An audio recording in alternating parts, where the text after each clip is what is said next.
We're pulling back the curtain on what women really want, not from a dating coach, not from some online guru, but from Carl Jung himself. The father of analytical psychology believed the truth about female desire isn't found in behavior, but deep within the human unconscious.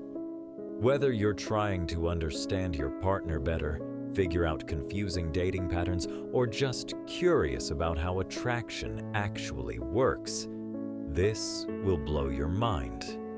Let's crack open the human soul. Alright, first things first. Who the heck is Carl Jung, and why should we care what he said about attraction? Jung wasn't just another old-school therapist.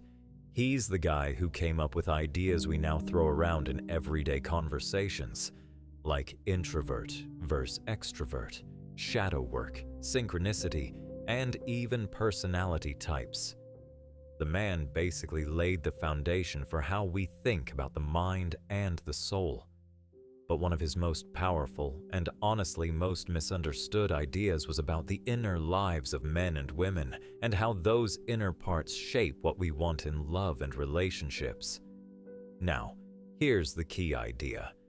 Jung believed that every man has an unconscious feminine side, called the anima, and every woman has an unconscious masculine side, called the animus. And these aren't just traits like being soft or strong. These are deep psychological patterns that influence how we see the world and especially how we relate to other people. The anima and animus act like inner filters. You might think you're choosing someone because of how they look or how they treat you, but deep down you're often choosing people who reflect these inner archetypes. You're drawn to something in them that mirrors something inside you that you're trying to connect with or develop. For women, Jung said the animus usually shows up in the form of a man who represents strength, confidence, logic, or purpose. But here's the twist. If a woman hasn't developed her animus consciously, she might be drawn to guys who look strong or seem confident, but who are actually immature or emotionally unstable underneath.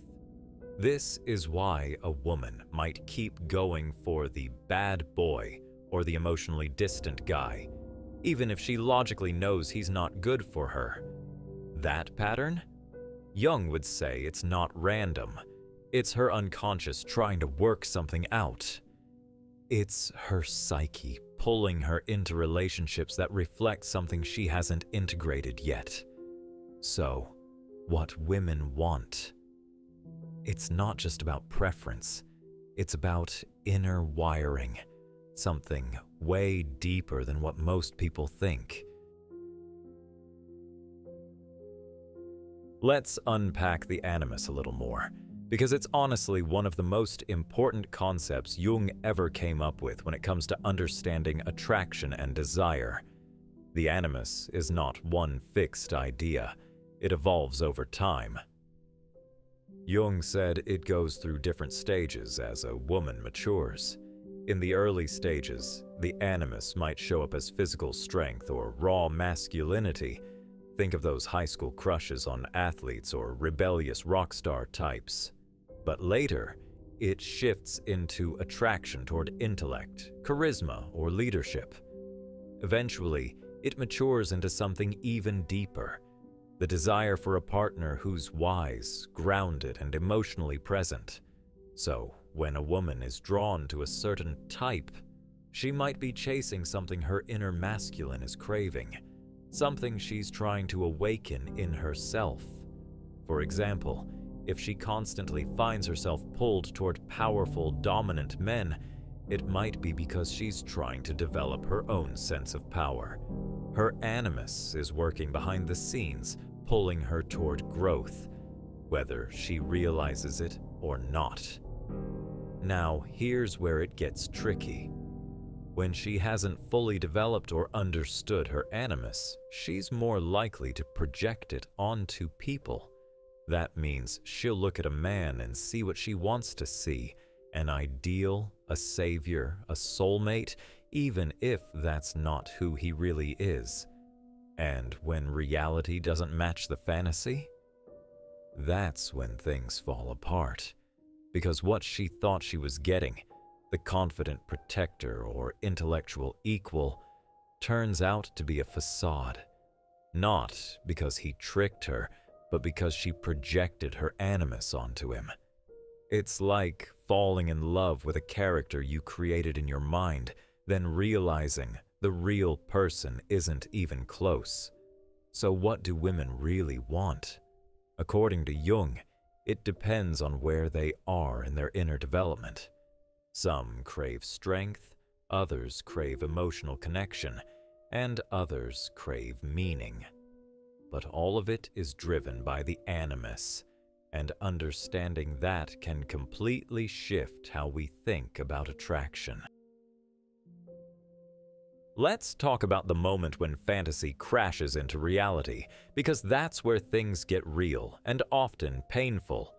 Jung believed that much of what we think is love at first sight is actually projection. Our unconscious mind throws an image, a story, or a pattern onto someone, and suddenly they seem perfect, magnetic, even meant to be. But in reality, we're not falling for that person. We're falling for the version of them our mind wants to see. For women, this shows up through the animus. Let's say she meets a guy who's quiet and a little mysterious. Her animus might fill in the blanks.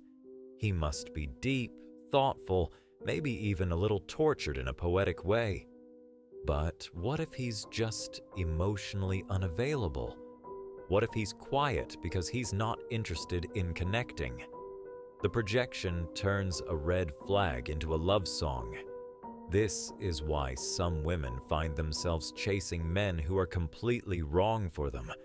Not because they're naive or foolish, but because their psyche is trying to resolve something through this attraction.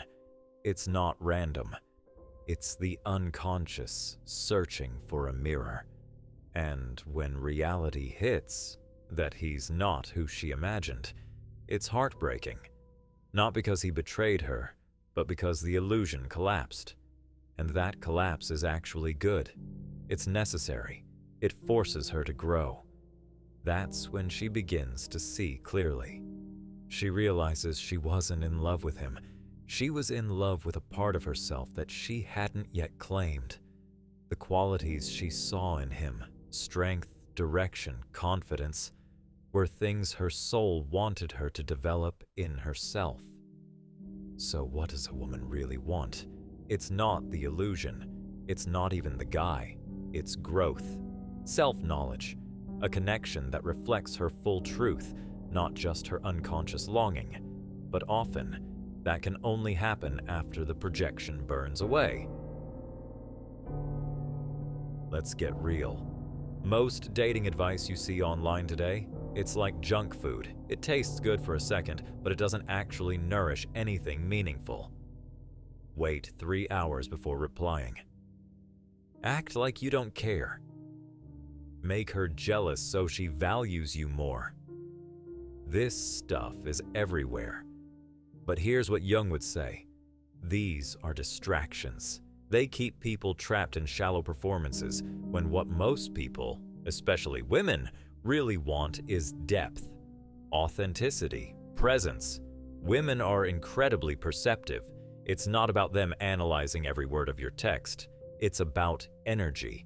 If you're disconnected from your emotions, if you're hiding behind some alpha mask, they will feel it. You don't need to say a word. The vibe speaks louder than anything. And guess what? The most attractive thing you can offer isn't a perfectly timed message. It's being emotionally grounded. When a woman senses that you're secure in yourself, that you've done the inner work, that you're not afraid of vulnerability, that's powerful. That's rare, and it's magnetic. Jung's whole approach was about integration, becoming whole. So, when you show up as someone who's explored his own anima, his emotions, creativity, intuition, you bring something most men don't: presence. And presence is what creates safety. It's what makes a woman feel like she can open up, that she's not going to be judged, ghosted, or manipulated. This is why modern dating advice doesn't work long term, because it's based on fear. Fear of rejection, fear of losing control. But relationships don't grow in fear. They grow in trust. And trust only happens when someone feels truly seen. So if you're wondering what women really want, it's not that you play a perfect game. It's that you show up real, that you faced your own darkness, that you're not scared of hers. That's how intimacy begins. That's how connection lasts.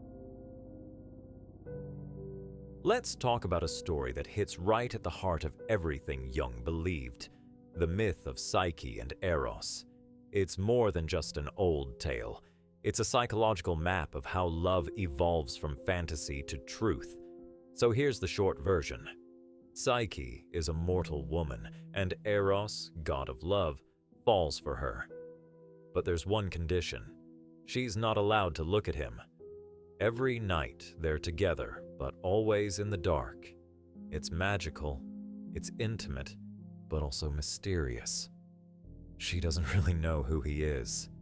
Eventually, like most of us would, she gives in to curiosity. She lights a lamp to see his face, and the moment she does, poof, he disappears. The illusion is gone. The fantasy ends. Now, here's where the myth gets powerful. Psyche doesn't give up. She goes on a journey to win him back, not by begging or chasing, but by transforming. She faces impossible tasks, goes through pain and loss, and emerges wiser, stronger, whole. Eventually, she and Eros reunite, but this time it's not in shadow. It's not based on mystery. It's based on truth, on soul, on seeing and being seen. Jung used this myth to explain how relationships evolve. At first, it's projection. We fall in love with what we want to see, with our own unconscious desires dressed up as another person. But the real relationship only begins when that illusion breaks, and we choose to grow instead of walk away. For women, this myth mirrors their journey with the Animus. They often begin relationships seeking the fantasy, the hero, the one who completes them. But in the end, the real magic happens not when the fantasy is kept, but when it's broken, and both people meet each other as they really are. That's what love is. Not mystery, not perfection, but transformation. All right, let's land the plane. You've heard the theory, the stories, the breakdowns. So what does this all really mean in day-to-day life? Here's the heart of it. What women really want, beyond the surface stuff, beyond the dating cliches, is a connection that feels true. A relationship that reflects where they are on their journey toward wholeness. And that means they're not just looking for someone who's attractive, successful, or charming. They're looking for someone who feels real. Carl Jung's work shows us that love isn't just about chemistry. It's about inner alignment. If a woman hasn't yet developed a conscious relationship with her animus, she'll chase the same patterns, sometimes painful ones, over and over again. But as she grows, as she sees her projections for what they are, she begins to desire differently. She starts to want a partner who mirrors her truth, not just her fantasy, someone who sees her fully, someone who makes her feel safe enough to drop the act, the armor, and just be.